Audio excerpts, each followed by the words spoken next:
Salam à toutes et à tous, donc aujourd'hui on va parler du méga projet du groupe chinois CITIC Dicastal au Maroc. L'entreprise a débuté les travaux de sa troisième usine dans le pays. Il s'agit d'un énorme investissement d'un peu moins de 200 millions d'euros. Pour vous donner un ordre de grandeur, Peugeot a investi sur son usine à Kenitra 557 millions d'euros. Donc la nouvelle usine de CITIC, c'est un peu moins de la moitié de l'investissement de Peugeot au Maroc. Encore une fois, ce projet conforte le Maroc dans sa position de leader africain de la construction automobile.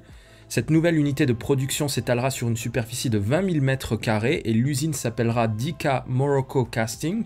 L'entreprise sera opérationnelle dans 6 mois et elle dotera le pays de sa première usine de production de composants en fonte d'aluminium pour blocs, motopropulseurs et châssis. Dans une voiture, le châssis, c'est le squelette du véhicule. C'est la structure sur laquelle on va assembler les composants du véhicule. Le bloc motopropulseur électrique est un composant moteur extrêmement technique à fabriquer. Il nécessite énormément de machines d'usinage, ce qui explique l'investissement élevé. Ces blocs sont composés de dizaines de petites pièces qui seront produites séparément, puis assemblées entre elles. Les machines qui fabriqueront ces pièces vont nécessiter des techniciens qualifiés pour les opérer.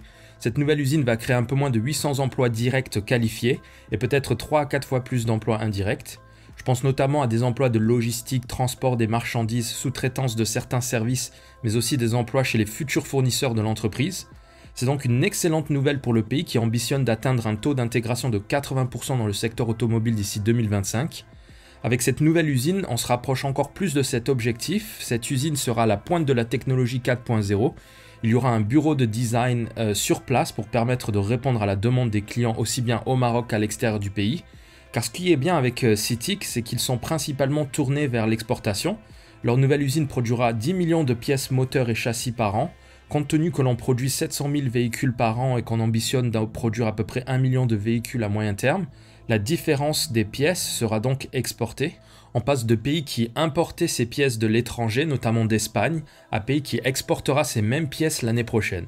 C'est comme ça qu'on améliore notre balance commerciale. Ça explique aussi pourquoi le Maroc a une monnaie très stable.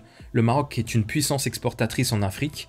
Il y a une forte demande pour notre monnaie nationale sur le marché international, ce qui, de facto, stabilise celle-ci par rapport aux monnaies de référence que sont le dollar et l'euro.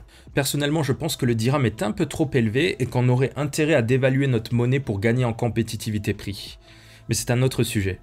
Le patron de CITIC a loué le Maroc, il a dit entre autres que le pays jouissait d'un climat économique de confiance, d'une situation géostratégique idéale et d'excellentes infrastructures, mais aussi d'un capital humain de qualité. Ce genre de croissance interne est un très bon signal aux investisseurs étrangers, en l'occurrence chinois. Pour rappel, le groupe CITIC Maroc a inauguré 2 usines de fabrication de jantes aluminium en 2019 et 2020. Ces 2 usines avaient nécessité un investissement de 400 millions d'euros et elles ont permis de créer 1200 emplois directs pour une capacité annuelle de 6 millions de jantes. Avec cette 3e usine, le groupe consolide sa position au Maroc et en Afrique et il envoie un signal très fort que le Maroc est un pays où il est possible de faire suffisamment de chiffres pour opérer une croissance interne. Je soupçonne même le pays d'avoir attiré des constructeurs automobiles chinois. Plusieurs indices vont dans ce sens. Le Maroc est officiellement rentré dans l'initiative de la nouvelle route de la soie en janvier dernier. Le pays a signé une convention pour faciliter l'accès au financement chinois. Le gouvernement chinois s'est aussi engagé à encourager les grandes sociétés du pays à s'implanter au Maroc, notamment dans les secteurs de l'automobile et de l'aéronautique. L'autre indice, c'est la récente signature à Rabat d'une convention cadre pour le renforcement de la formation d'ingénieurs, de cadres moyens et de techniciens supérieurs dans les secteurs de l'automobile et de l'aéronautique. D'après le ministre de l'Enseignement supérieur, la finalité de ce chantier structurant est de former du capital humain de haute qualité répondant davantage aux besoins actuels et futurs des différents secteurs de l'économie nationale. L'État veut former plus de 100 000 ingénieurs supplémentaires d'ici 2025. Ça signifie que l'État anticipe une demande prochaine pour ces ingénieurs et techniciens hautement spécialisés. Le ministre Riyad Mezour a même parlé d'urgence à former des ingénieurs pour combler un déficit dans le pays. Le ministère de l'Éducation va créer 13 nouvelles filières dans les nouveaux métiers de l'industrie, l'automatisation et l'industrie 4.0. Un autre point phare de cette stratégie est le développement de la coopération université-entreprise. Cette coopération va se traduire d'une part par l'implication des industriels dans l'élaboration des programmes de formation et d'autre part par l'envoi des étudiants en entreprise pour effectuer des stages durant la formation. Cette information me permet aussi de revenir sur une actualité qui est passée totalement inaperçue. C'est l'installation en mars 2021 du Centre de compétences en automation au Maroc. C'est un institut de formation allemand en industrie 4.0. C'est le premier du genre en Afrique, ce qui démontre encore le potentiel énorme du Maroc au niveau industriel. Cet institut a plusieurs partenaires importants comme des universités allemandes et des grandes multinationales comme Siemens ou encore Phoenix Contact. Cet institut offre des formations de base en robotique et système 4.0, mais elle a aussi l'avantage de former des formateurs qui iront enseigner la robotisation dans d'autres centres. Il y a aussi un volet de mise en réseau, ce qui signifie introduire des entreprises allemandes dans le tissu industriel marocain et adapter la formation pour répondre aux besoins de ces entreprises allemandes.